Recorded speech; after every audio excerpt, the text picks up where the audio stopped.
Hi guys, my name is Christine and I'm a dating, relationship and personal development coach. And today I'm talking about the mind of the dumper. Okay, so the mind of the dumper is quite simple once you understand it, okay? So it's not a nice thing to break up with someone. So obviously it's very awkward. It doesn't feel nice. I think sometimes people don't actually think about that enough.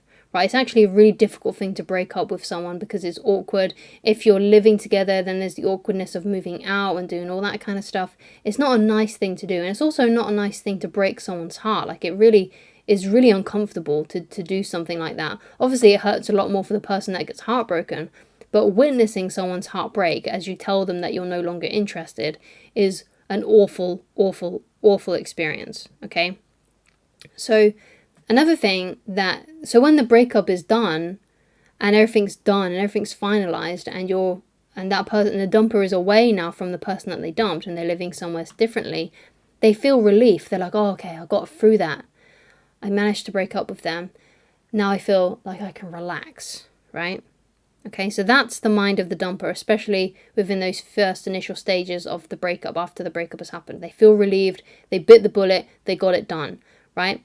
So what can sometimes happen then is that the person that got dumped starts to message, starts to beg, starts to plead, starts to try and fight for the relationship. And all this does, it just repels the dumper even more, right? It repels them even more.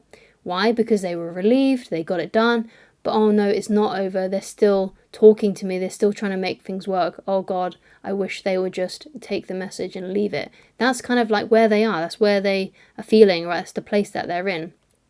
So another thing that they may be feeling and what's going on in their head, even if they're not really aware of it, is they may feel more superior and more attractive. Because obviously, if you're the one that's dumping someone, then obviously you're the person that's being the dumper is the desired one, because that person that they're dumping probably still wants to be in that relationship, is still, perhaps even still fights for the relationship and still is trying to work things out with them. So that makes the dumper look more superior, look more attractive, whereas the person that got dumped, it makes them look unattractive. And, because if you think of the word dumped, right, I just dumped this person, and if you think of someone who is the person that was dumped, right, it just makes you look like like someone who's like worthless, ugly, whatever, right? Even if it's not true. Obviously that's not true, but that's what it seems like, right? That's what it can feel like, right? So the person that is the dumper is then feeling quite superior, even if they're not sure of it, and they feel more attractive because they're the one that's desired, and the person that was dumped is the one that isn't desired, right? So that's what it can seem like, even if it's not true, right? Just because they feel superior, may feel superior, and because they they seem more attractive because they're the one that was doing the dumping, doesn't mean that they are superior, doesn't mean that they are more attractive. So it's very important that you get that distinction, okay? So to flip this around is to do exactly what they're not expecting you to do. So what they're expecting you to do, even though they're hoping that you're not, is to chase, right? That's what they don't want you to do, and that's what they don't want you to do it, right? Because they're feeling relief, and because they're glad that they've bitten the bullet and done the breaking up, right? But they obviously don't want you to pursue them, right? They don't want you to continue to pursue them, trying to work things out. So, but they're kind of also expecting you to do it, right? Because let's just imagine you break up with someone and they're just like, oh, okay, and then just walk out. How would that make you feel? That'll make you feel like, oh, they didn't try. So even though they have that feeling of like relief, they've still got that level of expectancy and kind of bracing themselves a little bit for the fact that you may start pursuing them, may trying to work things out. But if you don't, and you just accept it and you just walk away, that's going to really confuse them. That's going to tip the scale to where they're the most attractive and superior one, to it's kind of at least leveling out the playing field, because you just accepted it. And they'll start thinking, oh, I wonder if they were thinking about breaking it with me too, because they just accepted that so well, right? So it can really confuse them, and it can change the dynamic a little bit more, right? And it's also the best way to maybe attract them back if you're interested in doing that, okay? I highly recommend that you go and watch my video and my audio on how to get your ex back if you're interested in getting your ex back.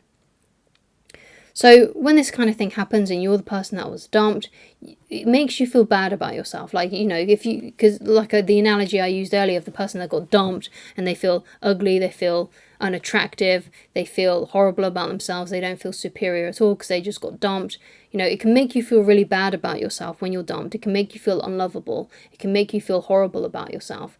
So in the midst of what has happened, it's time to flip that, right? So you want to start feeling better about yourself. You want to start feeling good about yourself. And obviously what you need most of all is time to get over it.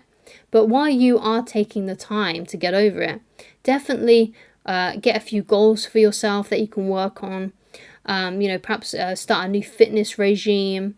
Do things that make you feel like you're making progress. Because what happens usually when someone gets broken up with and they're dumped is they sadly start doing things that are really, really bad for them. Like they go out with their friends and they drink too much. Even though it's okay to sometimes do that, it shouldn't be something that's happening every week, right? It should be something that's happening maybe occasionally, like maybe once a month. It shouldn't be something that's happening all the time. And they also overeat, they overindulge, they don't want to do anything, they just want to stay at home under the covers and weep. But you want to avoid doing that because that's not going to make you feel good. That's just going to make you feel even worse about yourself and get you into like a negative loop, right? And you don't want that. You want to break the cycle of that. If you're already doing something like those kinds of things, listening to sad songs, feeling mopey, not doing anything, get some goals for yourself, things that are really important to you, that you're passionate about. Get yourself a good fitness regime because that really helps with low mood. Exercising really, really helps. Working out with weights, that helps. Doing that sort of thing really, really does help. Obviously, getting some help as well, like talking to a therapist, that also helps as well.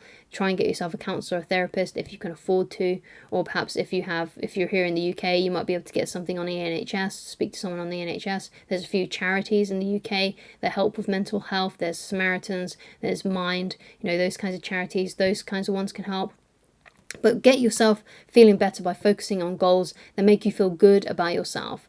Okay, so do things that make you feel good about yourself. But when I say good, I mean things that are actually making you stronger and better. Not good as in, oh, I'm just going to waste my time, playing video games or watching Netflix and eating loads or drinking too much, right? Because there's that quote by Viktor Frankl, which goes, when a man can't find a deep sense of meaning, they distract themselves with pleasure.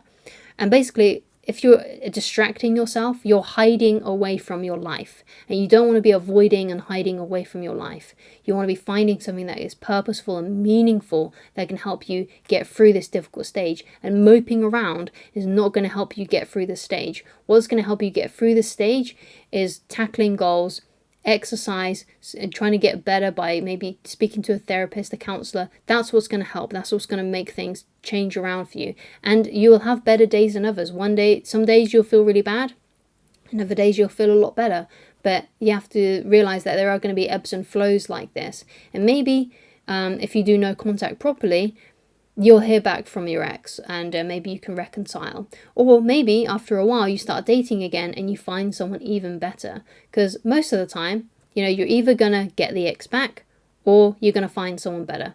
And most of the time, it's best to just move on from the ex and find someone better. Okay, so thank you so much for watching. If you'd like to get in touch with me personally, then please go to www.christineloveridge.com. Thank you so much for watching, and I shall talk to you again very soon. Goodbye.